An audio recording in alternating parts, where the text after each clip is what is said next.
అంటే ఇంతకుముందు మనం ఈ గర్భ సంస్కార్ మహాభారతం సంబంధించి అంటే పరాశరుడు సత్యవతి కథ చెప్పుకున్నాం. ఈ పరాశరుడు ఈ సత్యవతి ఈ సంఘటనలో అంటే పరాశరుడు గొప్ప ఋషి. పరాశర సంహిత అని రాశారు. జ్యోతిషాస్త్రంలో అతను మించిన వాడు లేడు. ఇక్కడ ఏంటంటే బీజము క్షేత్రము అనేది ఏదైనా శిశువు పుట్టాలన్నా బీజం ముఖ్యమైనది, క్షేత్రం ముఖ్యమైనది. అంటే పశుపక్షాదుల్లో అయినా మానవుల్లో అయినా సరే. ఇక్కడ బీజము క్షేత్రం మాత్రమే కాదు, కాలం ముఖ్యమైనదని, ఏ కాలంలో వీర్యకణం అండకణం కలవటం జరుగుతుంది అనేది ముఖ్యమైనదని మనకి పరాశర సత్యవతి ఆ సన్నివేశం చెప్తుంది. అది ఇక్కడ పరాశరుడు ఏంటంటే నక్షత్ర గమనాన్ని బట్టి ఈ నక్షత్రం ఈ స్థానంలో ఉన్నప్పుడు పుట్టిన పిల్లలు గొప్ప ఋషులై పుడతారు అన్నప్పుడు సత్యవతిని ఎన్నుకోవడం జరిగింది. అక్కడ ఆ సమయానికి ఉన్న సత్యవతిని అడగటం జరిగింది అన్నమాట. కానీ అక్కడ సత్యవతి గొప్పతనం ఏంటి, ఇక్కడ సత్యవతి గొప్పతనం ఏంటి అని ఆలోచిస్తే సత్యవతి చరిత్ర మనకు తెలియాలి. సత్యవతి చరిత్ర ఏమిటి అనేది తెలియాలి మనం. తెలిసి అప్పుడు మనకి ఆ సత్యవతిని ఎన్నుకోవడం జరిగింది అంటే ఏ సాధారణ స్త్రీకైనా అది లభిస్తుందా, లేకపోతే సత్యవతిలో ఉన్న ఉన్నత లక్షణాలు ఏమిటి అనేది. అంటే ఉపరిచర వసు అని, అంటే వసు రాజుల్లో ఉపరిచర వసు అని ఒక రాజు ఉంటాడు. ఉపరిచర వసు అని ఆ పేరు ఎందుకు వచ్చిందంటే అతను ఎంతో తపోనిష్టతో తపస్సులు చేసినప్పుడు ఇంద్రుడు మెచ్చి ఒక విమానాన్ని ఇస్తాడన్నమాట. విమానాన్ని ఇస్తే ఆ విమానంలో విహరిస్తూ అంటే ఆకాశంలోని భూమి మీద విహరిస్తూ ఉండేవాడు కాబట్టి ఉపరిచర వసువు అని ఉపరిచర వసువు అని ఆ పేరు అలా వచ్చింది. ఆ ఇంద్రుడిచ్చిన విమానాన్ని తీసుకుని ఆకాశంలో విహరించే శక్తి ఉండటంతో. కానీ ఇవన్నీ ఏంటంటే స్థూల శరీరం, సూక్ష్మ శరీరం, కారణ శరీరం, మహాకారణ శరీరం కదా. ఇప్పుడు బ్రహ్మర్షులు వేదవ్యాసుడు రచించిన భారతం అంటే వేదవ్యాసుడు అనుభూతి పొందేది మహాకారణ శరీరాన్ని. వేదవ్యాసుడు నిత్యం అనుభూతి పొందేది మహాకారణ శరీరంతో. ఆ మహాకారణ శరీరంతో గ్రంథం, ఒక ఇతిహాసం లిఖించబడాలి అంటే మెట్టు దిగి రావాలి. వచ్చి ఒక కారణ శరీరం భావనతోనూ సూక్ష్మ శరీర భావనతోనూ వచ్చి మన స్థూల శరీరానికి వస్తే కానీ ఆ కావ్యం లిఖించబడటానికి ఇవన్నీ ఈ శరీరాలు కూడా తెలియాలి మనకు మాట. అంటే సూక్ష్మ శరీరంతో జరిగేవన్నీ కూడా ఈ కథల్లో నిక్షిప్తమే ఉంటాయి. సూక్ష్మ శరీరంతో జరిగేవన్నీ అన్నీ కూడా ఇందులో నిక్షిప్తమే ఉంటాయి అన్నమాట, రహస్యాలుగా నిక్షిప్తమే ఉంటాయి. ఆ సూక్ష్మ శరీర భావంతో మనం కొన్ని అర్థం చేసుకోవాలన్నమాట. ఇక్కడ సూక్ష్మ శరీరం అంటే ఇప్పుడు ఇలా స్థూలంగా కనపడేది స్థూల శరీరం. మనకి నిద్రలో స్వప్నంలో మనమే కనపడి వేరువేరు ప్రదేశాలకు వెళ్ళటం, వేరువేరు సంఘటనలు జరుగుతాయి కదా. అక్కడ కనపడుతుంది ఎవరు అంటే సూక్ష్మ శరీరం. అక్కడ కనపడుతుంది సూక్ష్మ శరీరం. అది అంటే మనస్సు అక్కడ ఒక రూపం దాల్చుకుని అక్కడ స్వప్నంలో జరుగుతూ ఉంటుంది. కానీ ఋషులు ఎన్నో పరిశోధనలు వేల సంవత్సరాలు చేసింది స్వప్నాలతో. అంటే స్వప్నంలో ఉన్న ఆ సూక్ష్మ శరీరంతో వాళ్ళు ధ్యాన ప్రక్రియలు చేశారు. మరి ఒక స్వప్నంలోకి వెళ్ళి ఆ స్వప్నంలో ఆ సూక్ష్మ శరీరంతో ధ్యాన ప్రక్రియలు అన్నమాట. ధ్యాన ప్రక్రియలు చేసేటప్పటికి ఆ సూక్ష్మ శరీరం తిరిగి జాగృతిలోకి వచ్చేటప్పటికి స్థూల శరీరం అటువంటి మార్పులు చెంది ఉంటుంది అన్నమాట. ధ్యాన ప్రక్రియలన్నీ సూక్ష్మ శరీరంతో జరిగేవి అన్నమాట. స్వప్నంలోకి వెళ్ళటం, సూక్ష్మ శరీరాన్ని అనుభూతి పొందడం, దాన్ని నియంత్రించుకోవటం అన్నమాట. దాన్ని నియంత్రించుకుని అక్కడ ఆ సూక్ష్మ శరీరం ఎటు వెళ్తే అన్ని లోకాలకి వెళ్ళగలదు కదా. మన మనసు సంకల్పాన్ని బట్టి ఏ లోకానికైనా విహరించగలదు.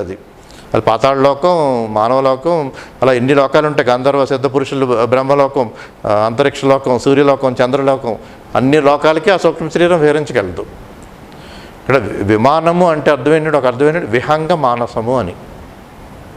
విహంగ మానసము అని అంటే విహంగం అంటే పక్షి అన్ని రెక్కలతో అన్ని వైపులకి వెళ్ళే శక్తి ఉన్నది. అది ఆ సూక్ష్మ శరీరం వెళ్ళే లోకాలని కూడా వీటిల్లో ప్రస్తావించబడి ఉంటాయన్నమాట.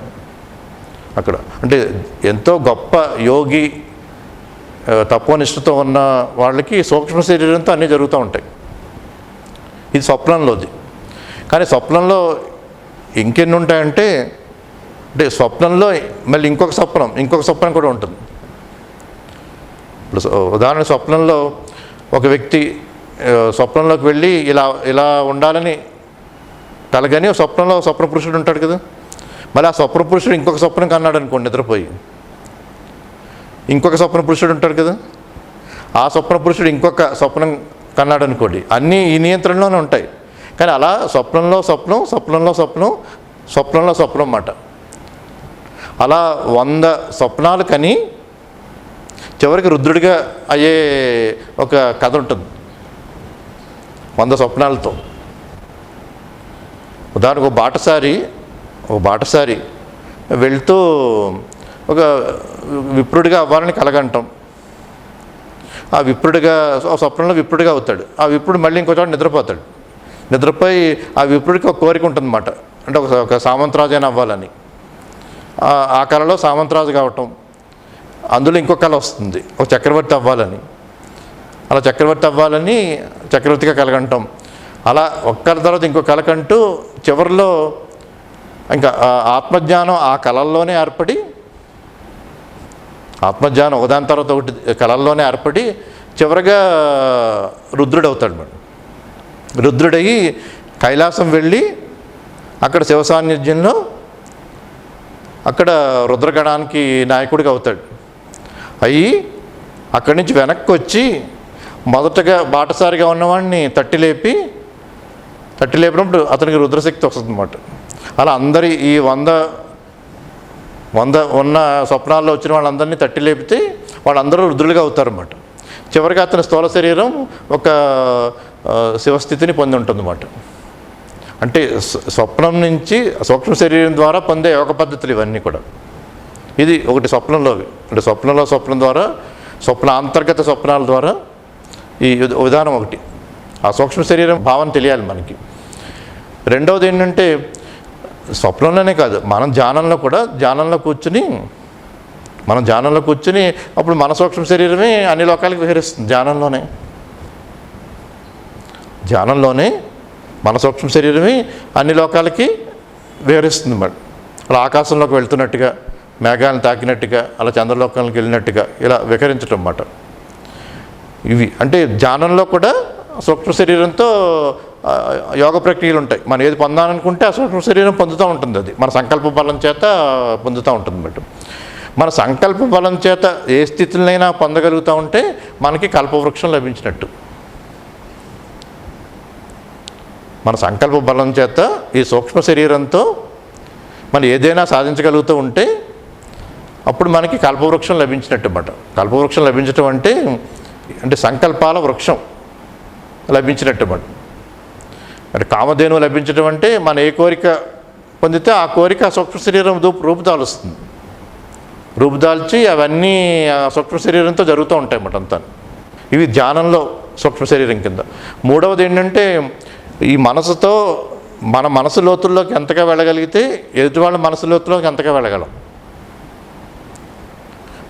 మన మనసు లోతుల్లోకి ఎంతగా వెళ్ళగలిగితే మనం ఎదుటివాడి మనసు లోతుల్లో కూడా అంతగా వెళ్ళగలుగుతాం అన్నమాట. అంత ఏకత్వము సమత ఈ భావన ఉన్నప్పుడు, ఈ సాక్షితత్వంలో ఏకత్వము సమత భావన ఏర్పడుతుంది. అప్పుడు అందరి మనసుల్లోకి వెళ్ళగలుగుతాం. ఏక మనస్కులే ఉంటాం మనం. మన మనసు ఏదైతే అనుభూతి పొందుతుందో అదంతా ఏక మనస్సు ఉన్న స్థితి, అందరి మనసుల్లోకి వెళ్ళగలిగిన స్థితి ఉంటుంది. అప్పుడు ఈ సూక్ష్మ శరీరం ఇంకొకళ్ళ మనసులోకి వెళ్ళి వాళ్ళ మనసుని ప్రభావితం చేయగలదు. దాన్ని కాయవ్యూహం అంటారు. కాయవ్యూహం అని శరీరం, సూక్ష్మ శరీరం ఇంకొక శరీరంలోకి వెళ్ళి అక్కడ వాళ్ళ అనుభవాలను తెచ్చుకోగలదు, తన అనుభవాలను ఇవ్వగలదు అన్నమాట. యోగ ప్రక్రియలు ఇవి. అలాగే గణేష్ ఉపాసన అంటే అర్థం ఏంటంటే, గణేషుని ఉపాసన అంటే గణేషునికి 36 తత్వాలు ఉంటాయి. ఆ ప్రతిమని ఎదురుగుండా పెట్టుకుని సూక్ష్మ శరీరంతో ధ్యానంలో గణేషుని ఉపాసన జరుగుతూ ఆ 36 తత్వాలని పొందడం జరుగుతుంది అన్నమాట. ఆ 36 తత్వాలని గణేషుని నుంచి ఆ విగ్రహం ద్వారా ఆ 36 తత్వాలని ఈ సూక్ష్మ శరీరం పొందడం జరుగుతుంది అన్నమాట. పొందడం జరిగిన తర్వాత, ఆ ప్రక్రియ అయిపోయిన తర్వాత విగ్రహాన్ని నిమజ్జనం చేయడం జరుగుతుంది. విగ్రహాన్ని నిమజ్జనం చేయడం జరుగుతుంది. కానీ ఉపాసన ద్వారా 36 తత్వాల్ని ఈ సూక్ష్మ శరీరం తీసుకుని అది ఈ స్థూల శరీరానికి మార్పు చెందుతుంది అన్నమాట. ఇలా అన్ని సూక్ష్మ శరీరంతో ఎన్నో ప్రక్రియలు ఉంటాయి. అందుకని కొన్ని దృష్టాంతాలు, కథలు ఇవన్నీ కూడా కొన్ని సూక్ష్మ శరీరానికి సంబంధించినవి ఉంటాయి. కానీ బ్రహ్మర్షులు అవటం వల్ల వాళ్ళకి వివిధ ప్రక్రియలు కూడా తెలుస్తూ ఉంటాయి అన్నమాట. అంటే కేవలం సాధారణంగా జరిగే ఒక వీర్యకణం అండకణం కలిసి గర్భం దాల్చడమే కాకుండా ఇంకా ఎన్ని విధాలుగా గర్భం దాల్చొచ్చు అనేవన్నీ కూడా వాడు సూక్ష్మ శరీరంతో ఒక గొప్ప ధ్యాన స్థితితో అవన్నీ వాళ్ళు అవగాహన చేసుకోవటం, అవన్నీ మనకి దృష్టాంతాల కథల రూపంలోకి వస్తాయన్నమాట. ఇవన్నీ అంటే అంత సత్య ప్రకటనలు అవి. అవన్నీ సత్య ప్రకటనలు, ఎవరో ఒకళ్ళు ఊహల్లో వచ్చినవి కాదు. కేవలం సత్యంగా అనిపిస్తేనే అది ప్రకటించడం జరుగుతుంది.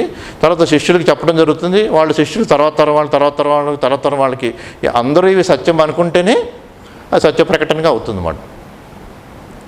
మనకు అవి సూక్ష్మంగా లోతుగా అర్థం కాకపోవచ్చు, కానీ ఋషులు చెప్పినవన్నీ సత్య ప్రకటనలు అయితేనే అవి ముందుకు వస్తాయి. ఎందుకంటే ఒక నిష్ట ఉంటుంది, ఒక నియమం నిష్ట ఉంటుంది అన్నమాట. మనకు సత్యం అనిపించింది మాత్రమే మనం చెప్పాలి అని. దానికి తర్వాత తరాల వారు కూడా సత్యం అనిపించాలి కదా. అందుకని వాళ్ళ భావాల్లోకి వచ్చినది ఏదైనా మళ్ళీ మనకు ముందు కొన్ని వందల సంవత్సరాల తర్వాత, వేల సంవత్సరాల తర్వాత ఈ టెక్నాలజీ రూపంలో అది జరుగుతుంది అన్నమాట. మనిషి మనసు నుంచే కదా ఈ ఆధునిక సైన్స్ శాస్త్రంతో వచ్చింది. అందుకని వాళ్ళ భావాల్లో ఏదైతే ఉందో మరి టెక్నాలజీ రూపంలోకి వచ్చేటప్పటికి అది జరుగుతుంది అన్నమాట. దానికి 100 సంవత్సరాలు పట్టచ్చు, 1000 సంవత్సరాలు పట్టచ్చు. అలా కవితాత్మకంగా బ్రహ్మర్షులు రచించేటప్పటికి అన్ని కవితాత్మకంగా ఉంటాయి. అలాగే మొత్తం విశ్వంలో ఉన్న శక్తులన్నీ మనిషిలో ఉంటాయి. విశ్వంలో ఉన్న శక్తులన్నీ మనిషిలో ఉంటాయి. మనిషిలో ఉన్న శక్తులే విశ్వమంతా ఉంటాయి. అంటే విశ్వంలో కనపడుతున్న మనకి అన్నీ కూడా మనుషుల్లోనే అంతర్గతంగా ఉంటాయి అన్నమాట. ఇప్పుడు నదీ ప్రవాహాలను తీసుకుంటే ఈ భూమి మీద ఉన్న ఈ నదులు, ఈ గంగా నది, అన్ని నదుల ప్రవాహాలు చూస్తే మన నాడుల్లో కూడా అటువంటి ప్రవాహం జరుగుతూ ఉంటుంది. ఒక సముద్రం వైపు వెళ్ళే నదుల ప్రవాహంలో మన నాడుల్లో కూడా ఆ ఉపనదుల ప్రవాహం జరుగుతూ ఉంటుంది అన్నమాట. అంటే ఈ బ్రహ్మపురాన్ని చేరటానికి, సముద్రం ఆ స్థితిని చేరటానికి జరుగుతూ ఉంటుంది.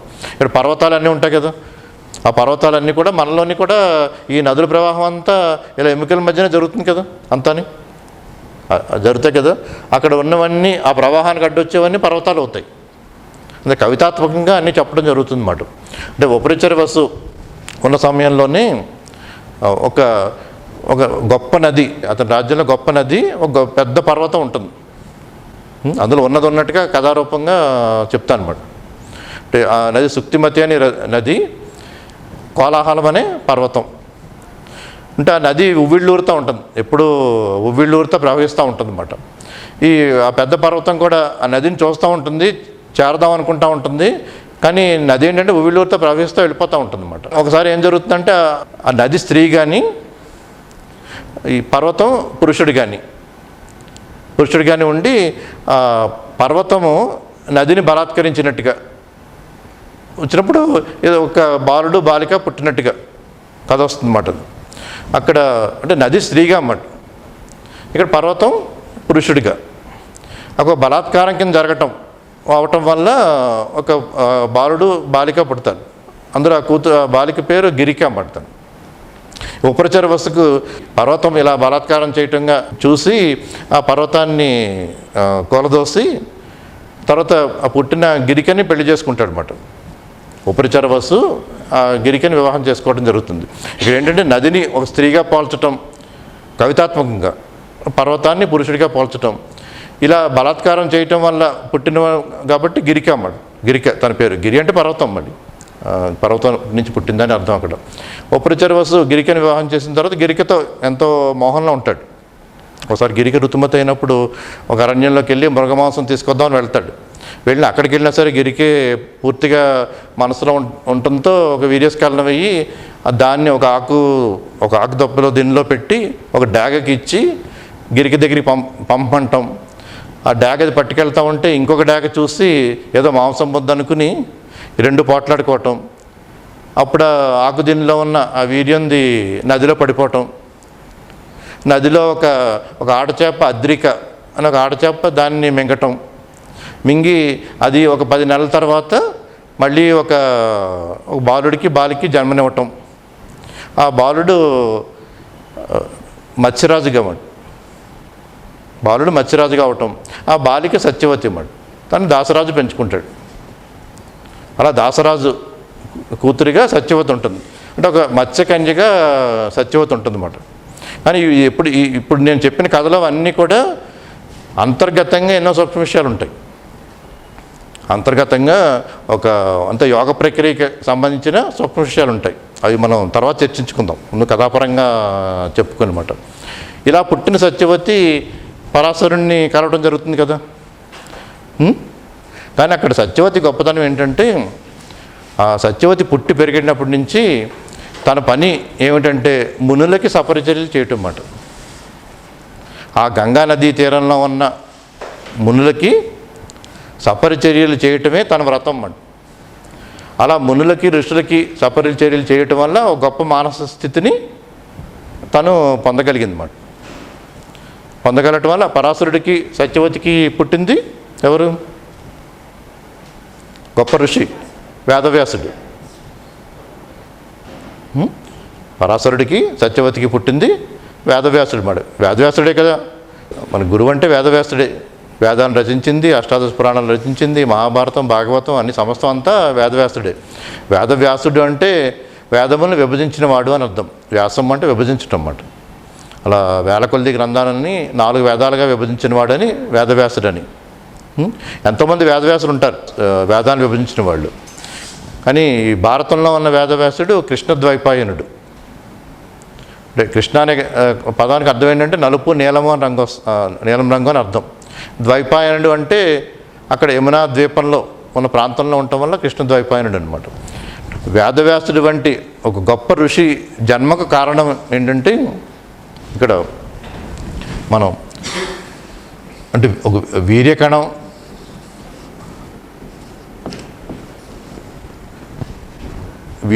అండకణం ఇక్కడ ముఖ్యమైనవి. కానీ కేవలం వీర్యకణమే కాకుండా శరీరం, మనసు, ఆత్మస్థితి ముఖ్యమైనవని. కేవలం కణమే కాకుండా, వీర్యకణమే కాకుండా, ఆ వీర్యకణం ఎవరి శరీరంలోంచి, అక్కడ శరీరం ఎలా ఉంది, మనసు స్థితి ఎలా ఉంది, అతను ఆత్మజ్ఞాన స్థితి ఎలా ఉన్నది కూడా ముఖ్యం అవుతుందన్నమాట. అంటే ఉత్తమ సంతానం లభించాలంటే మనంతా గర్భ సంస్కారం గురించే చివరిగా వస్తాం అన్నిటికి. అలాగే అక్కడ అండకణం కూడా ఎవరి శరీరంలోని అండకణం, వాళ్ళ మనసు స్థితి ఏమిటి, మనసును బట్టే శరీరం ఉంటుంది. వాళ్ళ మనసు స్థితి ఏంటి, వాళ్ళకున్న ఆత్మజ్ఞాన స్థితి ఏమిటి అన్నదాన్ని బట్టి ఆధారపడి ఉంటుంది. కానీ సంతానానికైనా, అంటే పశుపక్షాదులైనా మనుషులైనా బీజము, క్షేత్రము ముఖ్యమైనవి. బీజం ఉండాలి, క్షేత్రం ఉండాలి. ఇప్పుడు స్త్రీలో ఉన్న అండకణంలోకి వీర్యకణం కలిసి ఒక బీజం ఏర్పడుతుంది.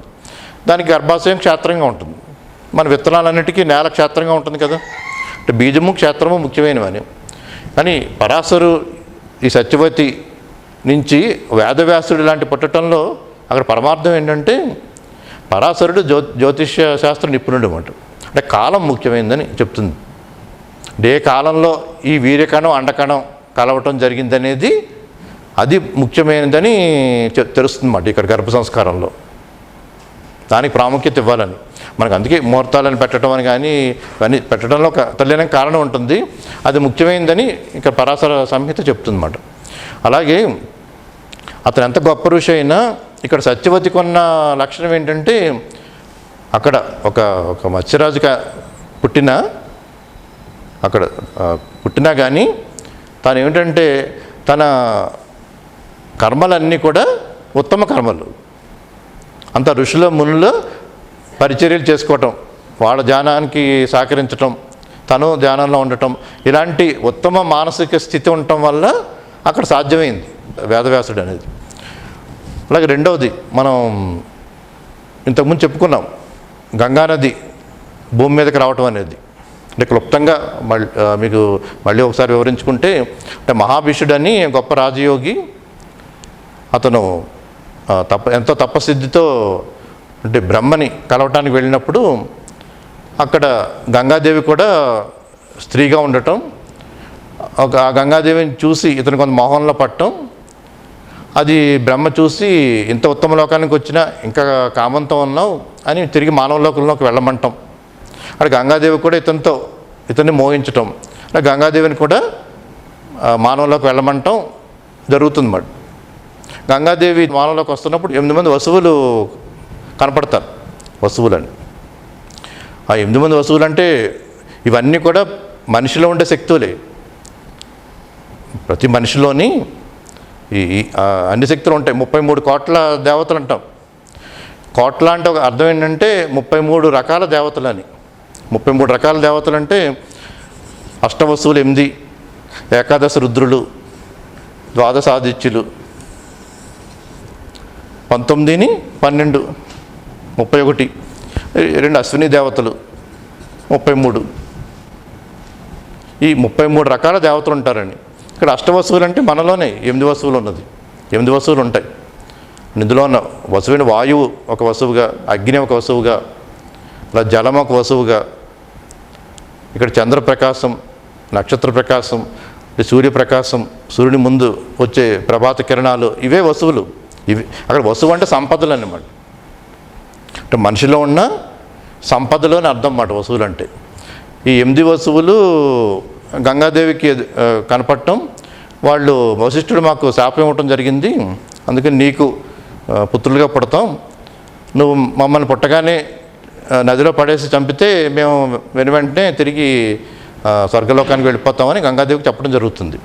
ఆ శాపం ఎలా వచ్చిందంటే వీళ్ళు 8 వసువులు వశిష్ఠుడి దగ్గరికి ఆశ్రమానికి వెళ్తే అక్కడ కామధేను కనపడుతుంది. అక్కడ ఒక వసువు భార్య నాకు కామధేనుని తీసుకొస్తే నా స్నేహితురాలకి ఇస్తానని చెప్పటం, ప్రభాసుడు అని వసువు భార్య చెప్పడంతో ఆ కామధేనుని తీసుకెళ్తాడు. అది వశిష్ఠుడు చూసి చెప్పిస్తాడు అన్నమాట. కామధేనుని తీసుకెళ్ళిన వసువు అలా మానవుడిగానే ఉండిపోతాడు చిరకాలం. మిగిలిన 7 మాత్రం మరి చనిపోయి తిరిగి వెంటనే స్వర్గంలోకి వెళ్తానని చెప్పించడం జరుగుతుంది. అలా 8 వసువులు గంగకి తారసపట్టం అన్నమాట. గంగాదేవి తారసపట్టం. గంగాదేవి భూమి మీదకి వచ్చినప్పుడు అక్కడ శంతనుడు తనని చూసి వివాహం చేసుకుంటా ఉంటే అప్పుడు గంగాదేవి చెప్తుంది, నేనేం చెప్పినా కాదనకూడదు, పిల్లలు పుట్టినప్పుడు నేనేం చేసినా కాదనకూడదని. అలాగే ఒప్పుకోవడంతో మొదటి పిల్లవాడు పుట్టగానే గంగలో పడేస్తుంది. అలా 7 పడేస్తుంది గంగలో. 8వ వాడుని పడేయటానికి వెళ్తున్నప్పుడు శంతనుడు ఆపుతాడు మరి. ఆపి ఇంక నువ్వు పడేయొద్దు, నిన్నేనే వదులుకుంటాను కానీ ఇతను మాత్రం పడేయనివని అంటాడు. అతనే భీష్ముడు మరి 8వ వసువు. భీష్ముడు అప్పుడు అతను గంగాదేవి చెప్తుంది, నేను ఇలా మానవలోకంలోకి ఇలా రావటం జరిగింది, ఆ మహాభీషుడే నీవుగా పుట్టావు, ఇప్పుడు నేను మళ్ళీ తిరిగి దేవలోకంలోకి వెళ్ళిపోతాను, భీష్ముడిని తీసుకువెళ్ళి అతను యవ్వనం వచ్చాక తిరిగి నీకు అప్పచెప్తానని చెప్తుంది అన్నమాట. అలా యవ్వనం వచ్చాక మళ్ళీ భీష్ముడిని శంతనుడికి అప్పచెప్తుంది. ఇక్కడ మరి భీష్ముడు లాంటి గొప్ప వ్యక్తి ఎలా జన్మించాడు అనేది మనం వ్యాస మహర్షి గురించి చెప్పుకున్నాం. ఇప్పుడు భీష్ముడు పుట్టింది ఎవరికి? శంతనుడికి, గంగాదేవికి. ఇక్కడ శంతనుడు పూర్వజన్మ ఏంటంటే మహాభీషుడు అని ఒక గొప్ప రాజయోగి. ఆ కాలంలో అంత మించిన రాజయోగి లేడు. ఆ రాజయోగి బ్రహ్మ దగ్గరికి వెళ్ళటం, అక్కడ చెప్పింపబడి తిరిగి మనిషిలోకి రావటం కదా. ఆ మనిషిలోకంలోకి నువ్వు మానవజన్మ ఎత్తుతా ఉన్నప్పుడు బ్రహ్మని ఏమని అడుగుతాడంటే, నేను గొప్ప రాజయోగికే పుట్టాలి, మామూలు మానవుడిగా కాకుండా నడవటం జరుగుతుంది. అడిగితే అప్పుడు ప్రతీపుడని గొప్ప రాజయోగి ఉన్నాడు, ఆ ప్రతీపుడు కొడుకుగా నువ్వు పుడతా ఉంటాడు అనమాట. అంటే ఇక్కడ మనం ఇంతకుముందు ఎన్నో వివరంగా అన్నీ చెప్పుకున్నాం. ఇక్కడ 7 లోకాలు ఉంటాయి, 7 మానసిక స్థితులు. అవి ఏమిటి? భూ, భువ, శువ, మహా, జన, తప, సత్య. మనకి 7 చక్రాల్లాగే మూలాధారం, స్వాధిష్టానం, మణిపూరం, అనాహతం, విశుద్ధ, ఆజ్ఞ, సహస్రారం అని నాడీ శాస్త్రంలో వీటికి అంటే ఏ నాదం మన ఏ మంత్రాల ద్వారా ఏ యోగ ప్రక్రియల ద్వారా ఒక చక్రం నుంచి ఇంకొక చక్రంలోకి వెళ్ళి అనుభూతులు పొందటం, ఆ స్థితిని పొందటం, ఇవన్నీ మనసు స్థితులను చెప్తాయన్నమాట. మనసు పొందే స్థితుల్ని. ఈ 7 ఊర్ధ్వలోకాలు అంటారు. ఈ అతల వితల సుతల అన్నవన్నీ 7 పాతాళ లోకాలు. ఈ 7 ఊర్ధ్వలోకాలు అన్నమాట. మనం ప్రతి సన్నివేశంలోని ఏ లోకంలో ఏ మానసిక స్థితిలో ఉన్నారని మనం తెలుసుకోవాలి.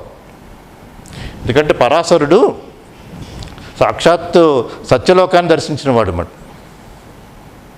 పరాశరుడు అంటే పరాశర సంహిత అని జ్యోతిషశాస్త్రంలో అతను మించిన వాడు లేడు అన్నమాట. పరాశరుడు ఎవడు? వశిష్ఠుని మనవడు, వశిష్ఠుని కొడుకు శక్తి, ఆ శక్తి కొడుకు పరాశరుడు అన్నమాట.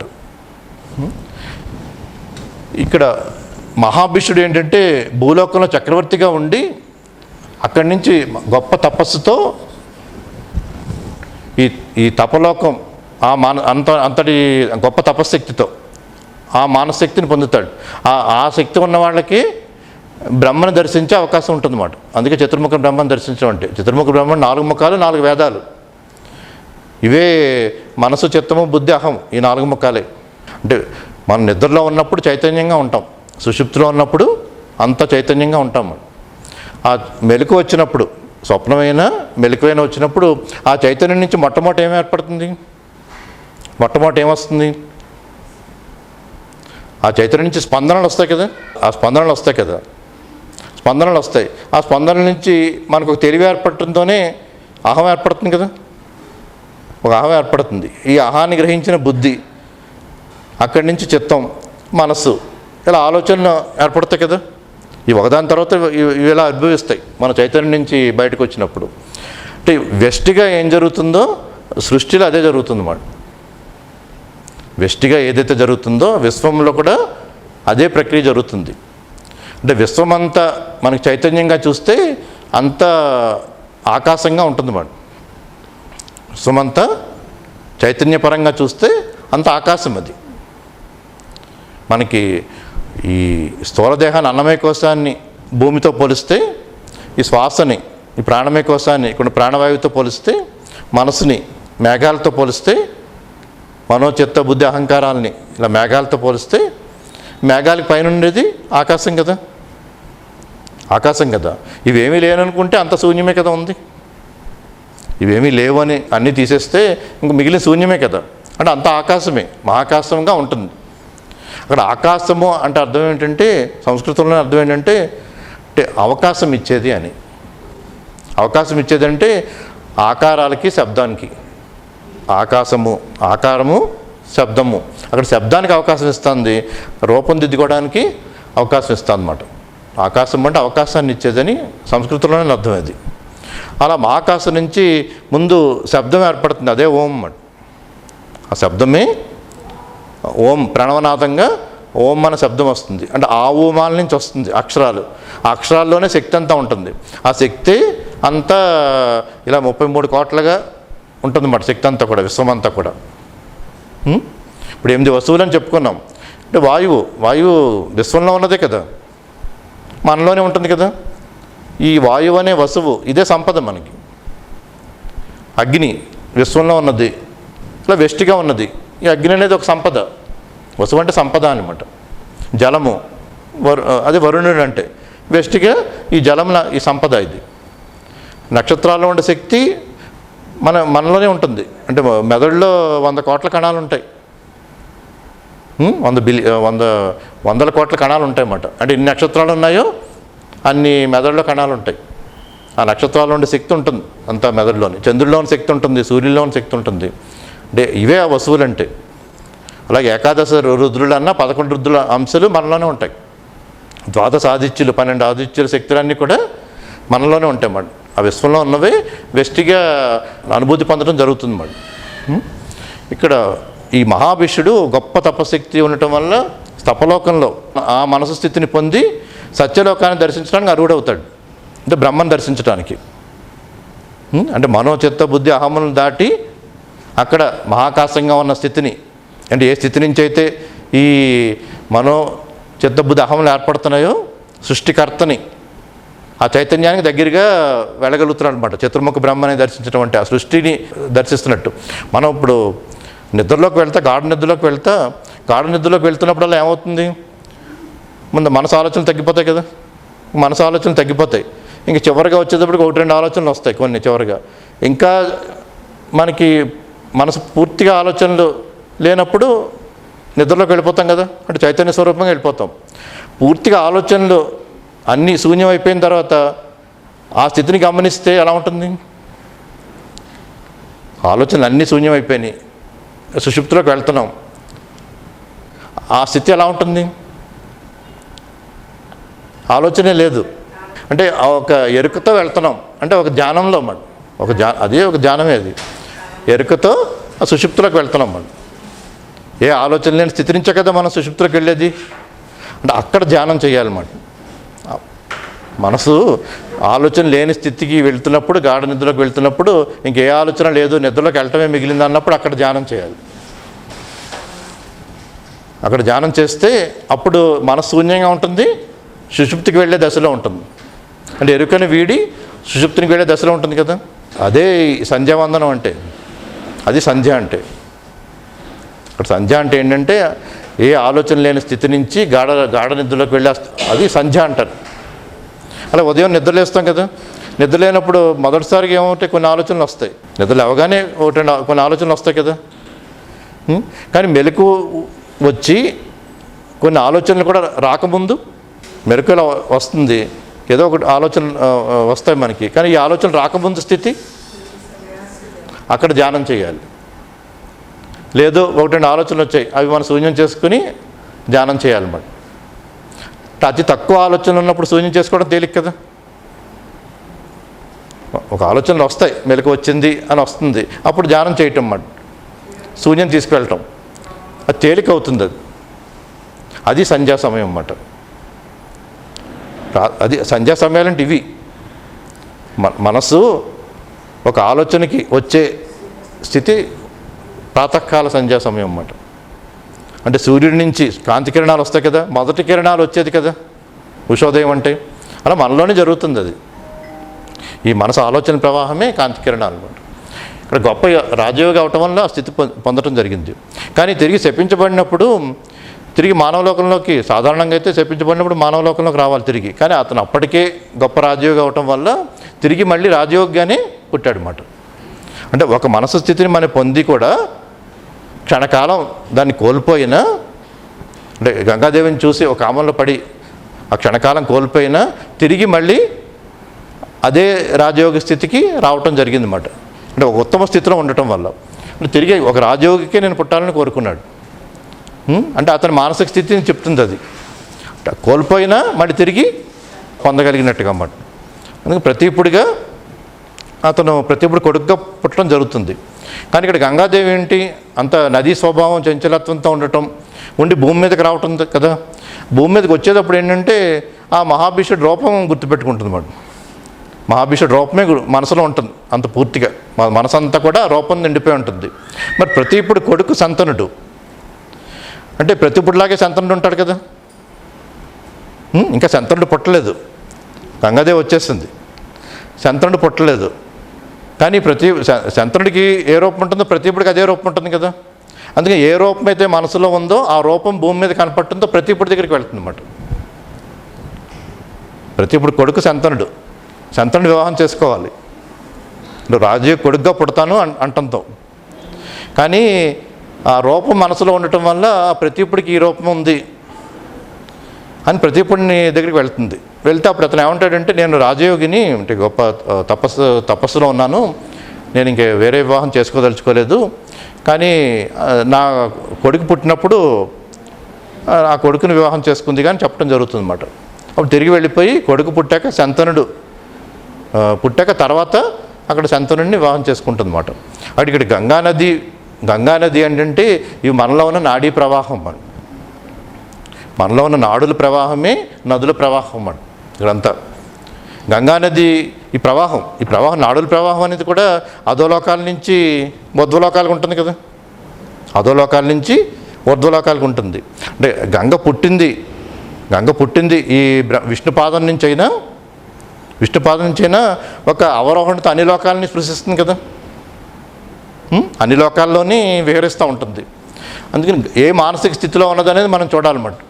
గంగ కూడా ఒక తపశక్తితో ఉండటం వల్ల ఇక్కడ తపలోకంలో ఉండటం జరిగింది. ఆ చంచల స్వభావంతో ఈ ప్రవాహం అనేది మళ్ళీ భూమి స్థాయికి వచ్చింది.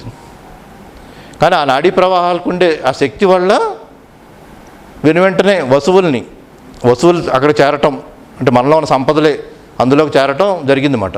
ఇక్కడ అష్టమ వసువు భీష్ముడు ఏమిటంటే మిగిలిన 7 వసువులు వాళ్ళు తిరిగి మానవలోకం నుంచి చనిపోయి స్వర్గలోకంలోకి వెళ్ళే ముందు తమ 4వ అంశని ప్రభాసుడికి ఇస్తారు. అందరూ 4వ అంశని ఇవ్వటంతో అందరికన్నా గొప్ప వ్యక్తి భీష్ముడు అవుతాడనమాట.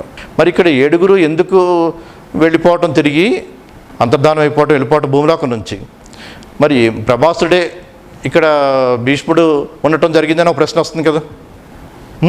అంటే మనలో ఉన్న ఈ సంపదలు ఏంటంటే ఇప్పుడు ఈ వాయు సంపద మీదే మన దృష్టి కాకుండా మనం ఎప్పుడు కూడా ఏంటంటే మొదటగా ప్రాణాయామంలో దృష్టి మనం వాయువు మీద పెట్టినా ఈ వాయు సంపద మీదో అగ్ని అంటే జఠరాగ్ని, త్రేతాగ్ని, పంచాగ్ని, ఇలా సప్తాగ్ని ఎన్నో ఉంటాయి యోగ ప్రక్రియలన్నీ. ఇలా అగ్ని సంపద మీద దృష్టి కాకుండా ఈ వరుణయాగాలు వాటి మీద దృష్టి కాకుండా మిగిలిన ఈ నక్షత్ర చంద్ర మిగిలిన ఉంటాయి శక్తులన్నీ ఈ యోగ ప్రక్రియలు వాటి మీద దృష్టితో కాకుండా ప్రజ్ఞాసూర్యుడు అంటే ప్రభాసుడు మాట, ఈ దృష్టి దీని మీద ఉండాలన్నమాట, ప్రభాసుడి మీద. అప్పుడు అన్ని శక్తులు కూడా ప్రభాసుడికి చేరతాయి. అన్ని శక్తులు కూడా ప్రభాసుడికి చేరతాయి. మనం ధ్యానంలో 3 ప్రక్రియల్లో అంటే ఓంకారం అనే శబ్దం నుంచి, ప్రణవం నుంచి, ఈ శ్వాస నుంచి మనం మనసుని శూన్యం చేసుకుని ఒక తేజస్సుని అనుభూతి పొందుతాం అన్నమాట. ఆ తేజస్సు మొదటగా అనుభూతి పొందేది ఉషోదయ కిరణాలు లాంటివి. అంటే ప్రత్యూషాది 7వ వసువు ప్రత్యూషుడు, అంటే ప్రతి ఉషోదయముని ప్రత్యూషుడు అంటారు. తేజస్సు మనకి ఏర్పడుతుంది, కనపడటం అంటే మొదటి కిరణాలు అవి. కానీ పూర్తిగా సూర్యుని తేజస్తో, ఒక ప్రజ్ఞా తేజస్తో నిండిపోయినప్పుడు ప్రభాసుడు దర్శనమిచ్చినట్టు మాట. మన ధ్యానంలో పొందేది ఆ ప్రభాసుడు దర్శనమిచ్చినట్టు మాట. అప్పుడు అన్ని శక్తులు ప్రభాసుడికి చేరతాయి కదా. అలా అంతర్లీనంగా సూక్ష్మమైన విషయాలు ఉంటాయన్నమాట. అవి మనం అంటే ఒక్కొక్కటి చర్చించుకుందాం. మనం శంతనుడు కూడా రాజయోగి. శంతనుడికి ఒక గొప్ప శక్తి ఉంటుంది, అతను రాజయోగి. అక్కడ శంతనుడు అని పేరు ఎందుకు వచ్చిందంటే అంటే అంటే 100 సంవత్సరాల వయసు వాడిని కూడా వాడిని యువకుడిగా చేయగలడన్నమాట. అంటే ఇవన్నీ సూక్ష్మ శరీరం చేసే ప్రక్రియలు, అవి మనస్సుతో సూక్ష్మ శరీరంతో చేసే ప్రక్రియలు అది ఇవన్నీ కూడా. అందుకని శంతనుడు అని పేరు వచ్చింది. అది ఇక్కడ గంగకి ఇద్దరికి పుట్టినవాడు భీష్ముడు. ఇలా భీష్ముడిని అప్పచెప్పిన తర్వాత గంగ వెళ్ళిపోతుంది. అంటే శంతనుడు రాజయోగి స్థితి నుంచి అష్టవసువుల్లో ఉన్న ఈ సంపదల నుంచి అష్టమ వసువు ఒక గొప్ప శక్తి నిలబడింది కదా అక్కడ భీష్ముడిగా నిలబడింది అన్నమాట మొత్తం మహాభారతం అంతా కూడా. ఇక్కడ తర్వాత శంతనుడు సత్యవతిని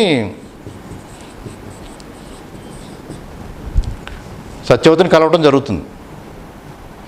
అంటే సత్యవతి మొదట పరాశరుడితో ఏంటంటే గొప్ప ఋషి జన్మిస్తాడంటంతో కన్యాత్వం కోల్పోకుండా ఋషి జన్మని ఇవ్వటం జరుగుతుంది వేదవ్యాసుడిని.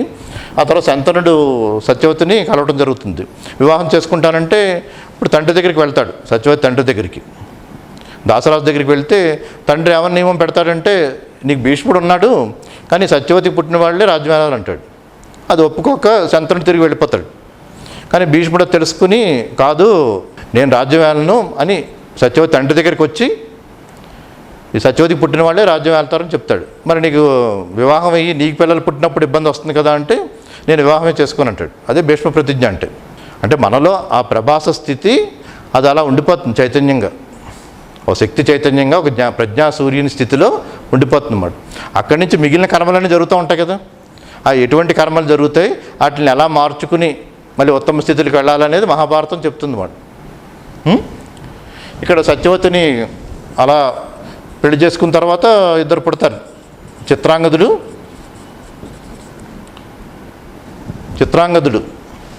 విచిత్ర వీర్యుడు.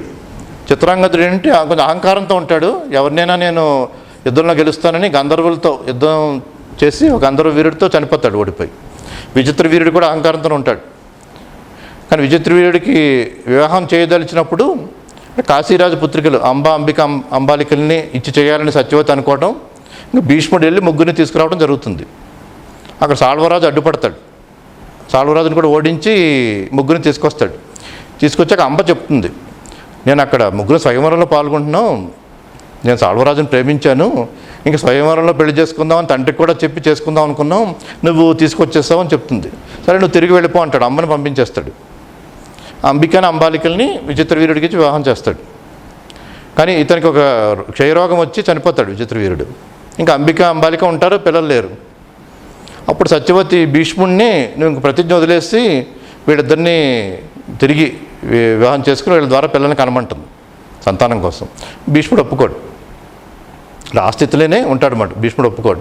అప్పుడు ఇంకొక మార్గం ద్వారా, అంటే మొదట వేదవ్యాసుడు పుట్టాడుగా సత్యవతికి, అతని ద్వారా అయినా పిల్లలు కనొచ్చు, అతను నా కొడుకే కదా అని వేదవ్యాసుడిని పిలవటంతో వేదవ్యాసుడు ఏంటంటే ఎప్పుడు తల్లి పిలిస్తే అప్పుడు వస్తాడు మేడం.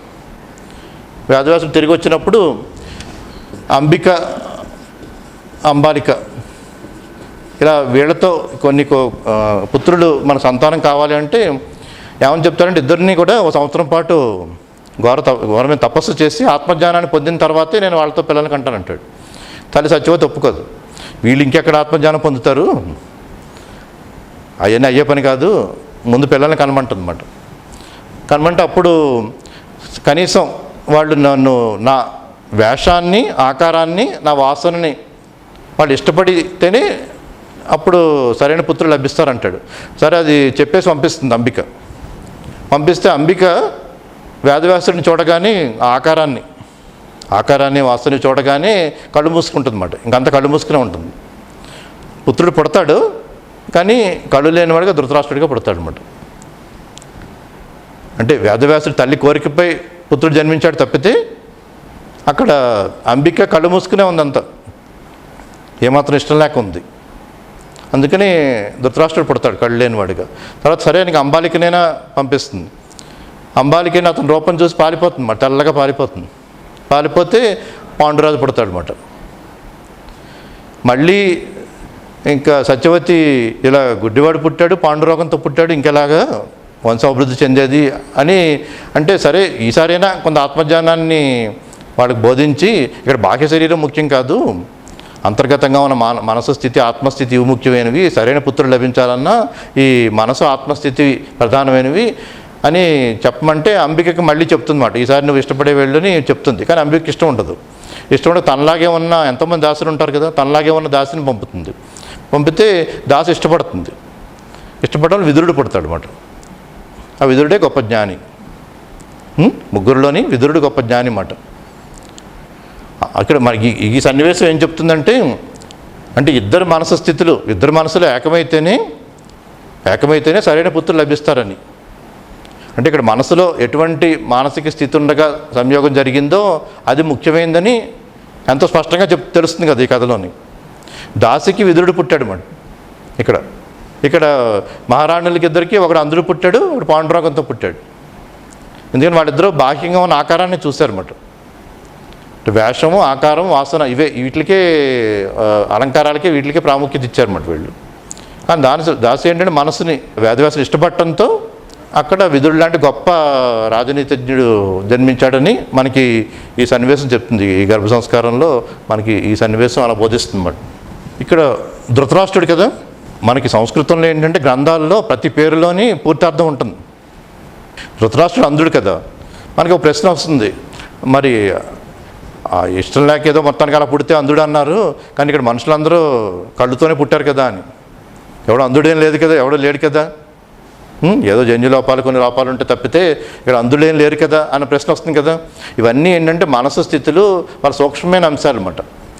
మనందరం కూడా మన కళ్ళు ఉంటాయి, కళ్ళుండి బాహ్య ప్రపంచంతోనే ఉంటాం తప్పితే మనకు ఆత్మజ్ఞానంతో దేన్ని చూడం కదా. అందులోని ఏకత్వాన్ని, సమతని చూడం అన్ని వస్తువుల్లోని. కేవలం బాహ్య దృష్టితోనే చూస్తాం కదా. బాహ్య దృష్టితోనే మనందరం చూస్తాం, అంతర్దృష్టి ఉండదు. అంటే మనందరం కళ్ళున్న గుడ్డివాళ్ళం అన్నమాట. మనందరం ధృతరాష్ట్రులమే, అంధులమే అన్నమాట. ఎందుకంటే కళ్ళున్నాయి ఏంటి, బాహ్య ప్రపంచాన్ని చూస్తున్నాయి అంతే, ఇలా అలంకారాలని ఇందులో వీటినే చూస్తున్నాయి. కానీ అంతరంగంలో ఉన్న దేన్ని ఆ దృష్టితో లేదు. మహాసూక్ష్మ దృష్టి, కారణ శరీరం, మహాకారణ శరీరం దృష్టి లేదు. అంటే మనందరం కళ్ళున్న గుడ్డివాళ్ళమేమని, అంటే అందరం ధృతరాష్ట్రులమేమని. అందుకే మీకు భగవద్గీత ధృతరాష్ట్ర ఉవాచతో మొదలవుతుంది. ధృతరాష్ట్ర ఉవాచ అని. ఇక శరీరాన్ని క్షేత్రము అంటారు. క్షేత్రజ్ఞుడు క్షేత్రము కదా. దీని శరీరాన్ని పురము అంటారు. పురమునందు నివసించేవాడు పురుషుడు అని. ఇక్కడ పురుషుడు అంటే మగవాడని కాదు, ఈ పురమునందు నివసించే ఆత్మ పురుషుడు అని. క్షేత్రజ్ఞుడు ఇలా, క్షేత్రం అంటే శరీరం అనుకున్నాం కదా, ఇలా పురము అంటారు. ఈ పురం దీన్నే దేశము అంటారు, దీన్నే రాష్ట్రము అంటారు. ఇలా ఎన్నో అర్థాలు ఉంటాయన్నమాట. దీన్నే ఒక రాష్ట్రముగా, ఇప్పుడు ఒక దేశాన్ని తీసుకుందాం. ఒక దేశాన్ని పరిపాలించేవాడు చక్రవర్తి కదా, ఆ చక్రవర్తికి మంత్రి ఉంటాడు కదా.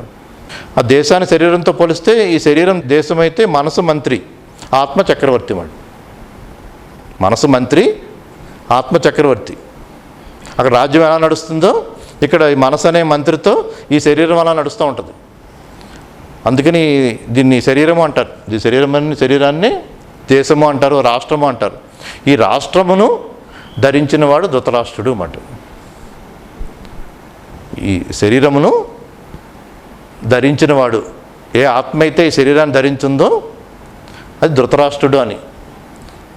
అంటే మనందరం కూడా ఈ శరీరాన్ని ధరించున్న ధృతరాష్ట్రులం, మనందరం కూడా అందులమే. అంటే కళ్ళున్న గుడ్డివాళ్ళం, వీళ్ళకే కదా జ్ఞానం కావాలి. అందుకే ధృతరాష్ట్ర వాచతో మొదలవుతుందన్నమాట. కానీ మొదటి శ్లోకంలోనే మొత్తం అర్థం అంతా ఉంటుంది. మొదటి శ్లోకం ఏమిటి భగవద్గీతలో?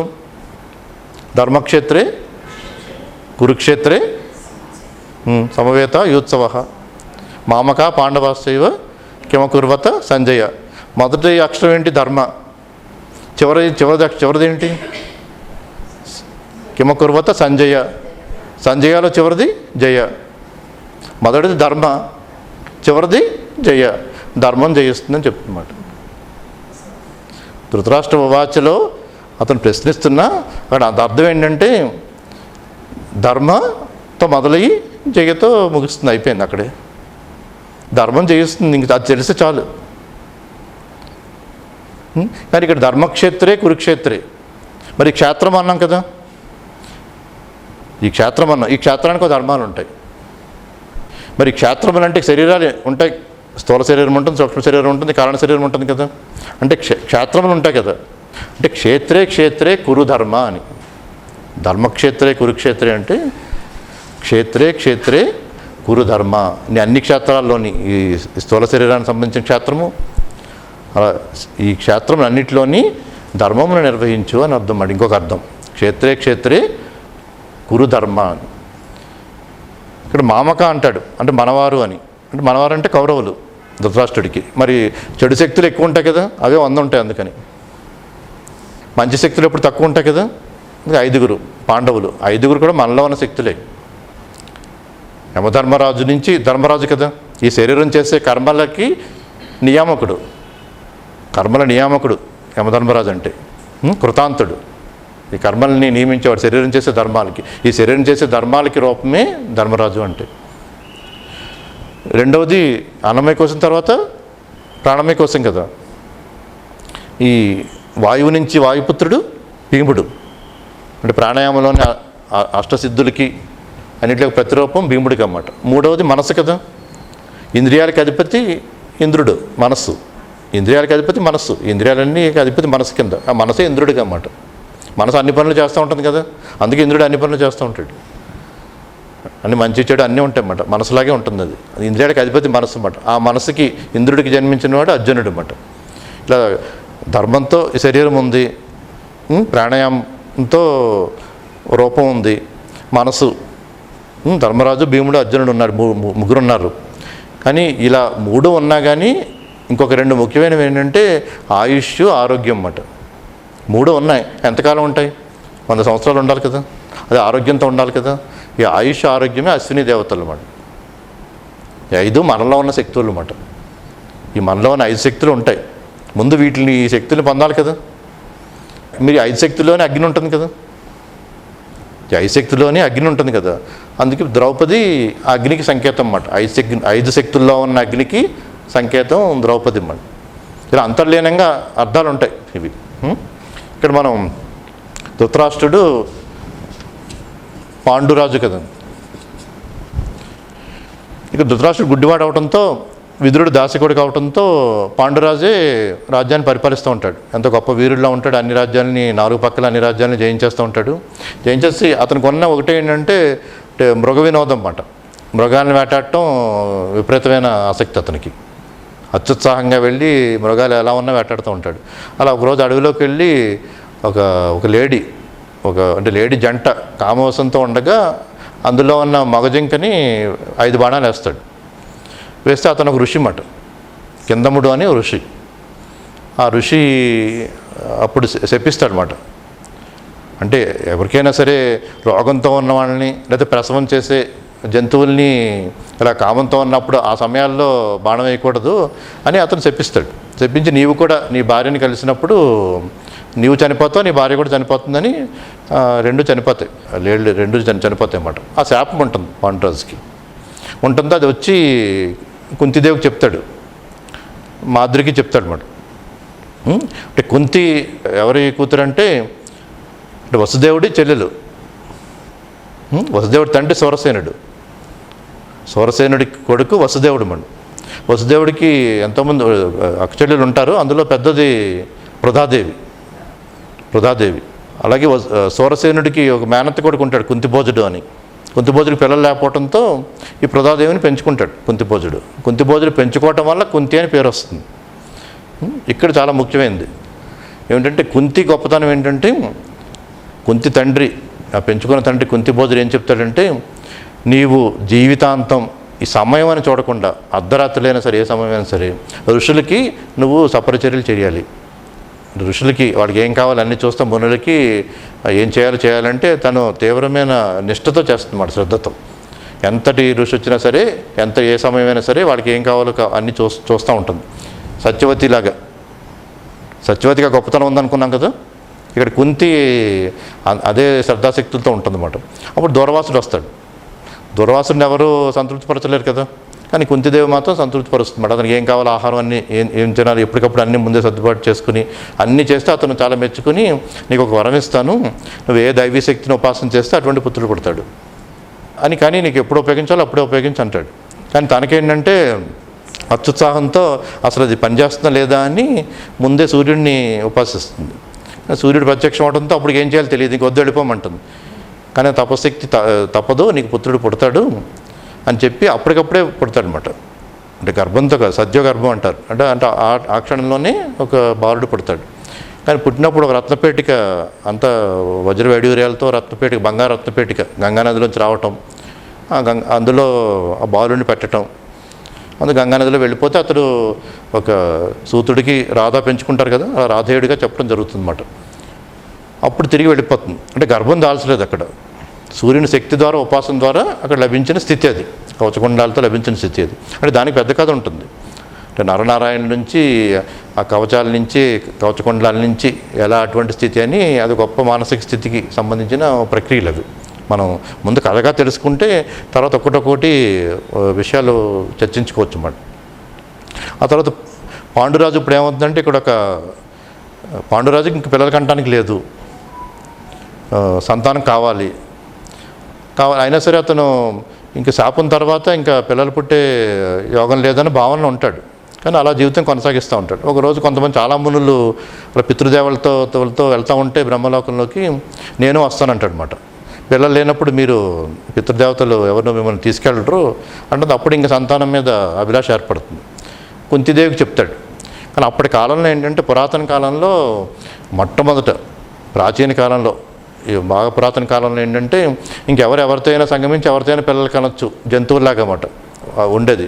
ఆ తర్వాత ఏమైందంటే, ఈ మారిన తర్వాత ముఖ్యంగా పరశురాముడు, అంటే ఒక కథ ప్రకారం పరశురాముడు ఏంటంటే 21 మార్లు మొత్తం రాజ్యాలను అందరినీ చంపేసిన తర్వాత ఇంకా వాళ్ళకి పిల్లలు ఉంటారు కదా, పిల్లలు ఉన్నప్పుడు ఆత్మజ్ఞానులతో ఎవరితో అయినా సరే సిద్ధ పురుషులతో ఋషులతో పిల్లలు కనొచ్చని ఒక నియమాన్ని ఏర్పాటు చేసుకుంటారు.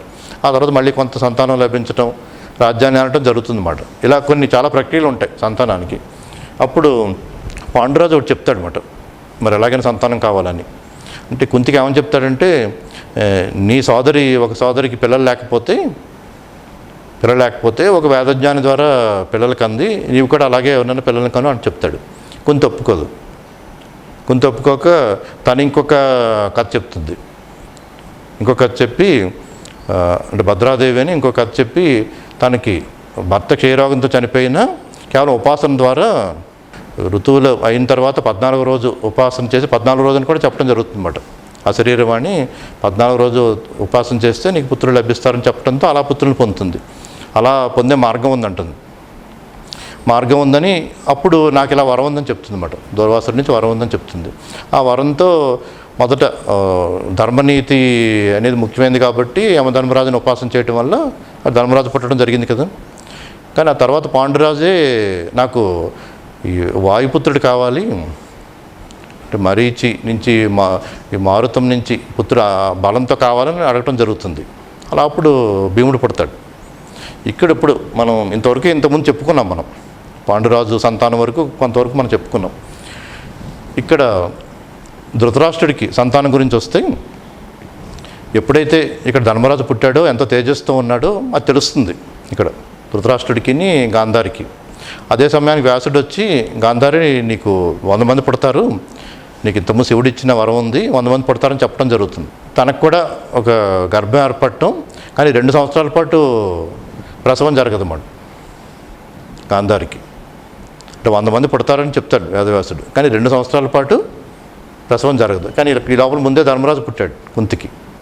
కుంతికి గొప్ప తేజస్సుగా ధర్మరాజు పుట్టాడు. నాకు 100 మంది పుడతా అన్నారు కానీ ఇంకా పుట్టలేదు, 2 సంవత్సరాలు అయిపోయినాయి. ఇంకేంటని తన చేతులతో గర్భాన్ని బాదుకుంటే అప్పుడు మాంసఖండం వచ్చేస్తుంది. అప్పుడు మళ్ళీ వేదవ్యాసుడు వచ్చి ఆ మాంసఖండాన్ని 100 కుండల్లో పెట్టి ఆ 100 కుండల నుంచి పుత్రులు పుట్టేలా చేస్తాడనమాట. ఒక 100 మంది కౌరవులని ఒక పుత్రిక, దుస్సల అని పుత్రిక అందరూ పుడతారని చెప్తాడు.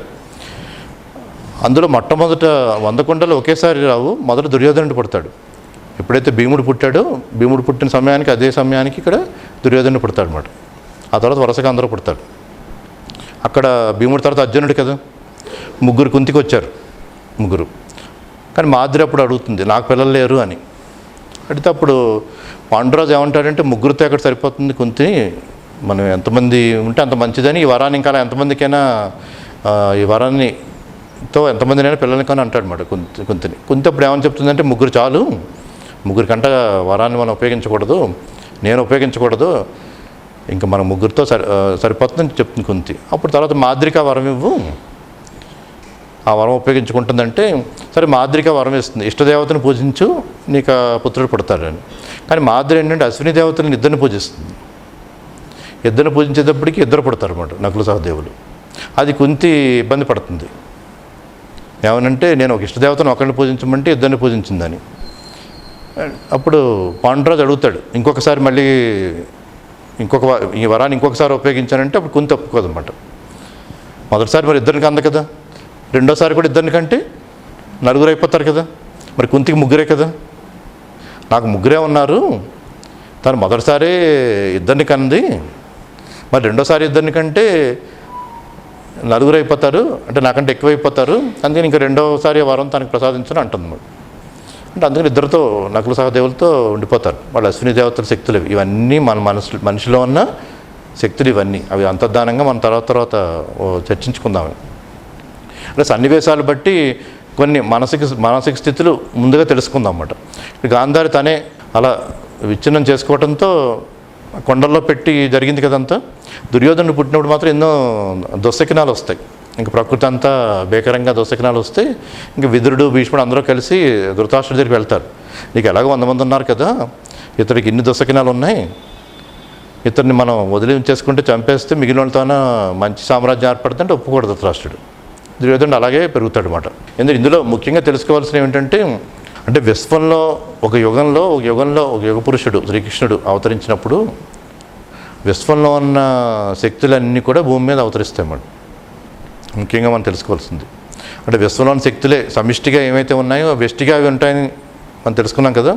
అందుకని మహాభారతంలో ఉన్న అన్ని పాత్రలు కూడా విశ్వంలో ఉన్న శక్తులే మళ్ళీ తిరిగి పుట్టడం జరుగుతుంది అన్నమాట అంతా కూడా. అలాగే వెష్టిగా మనలో ఏ శక్తులైనా ఉంటాయో అవన్నీ ఇందులో పాత్రలుగా ఉంటాయన్నమాట. ఇప్పుడు మనలో అష్టవసువులు ఉన్నాయి, అందులోని ప్రభాసుడికి ఎవరున్నారు?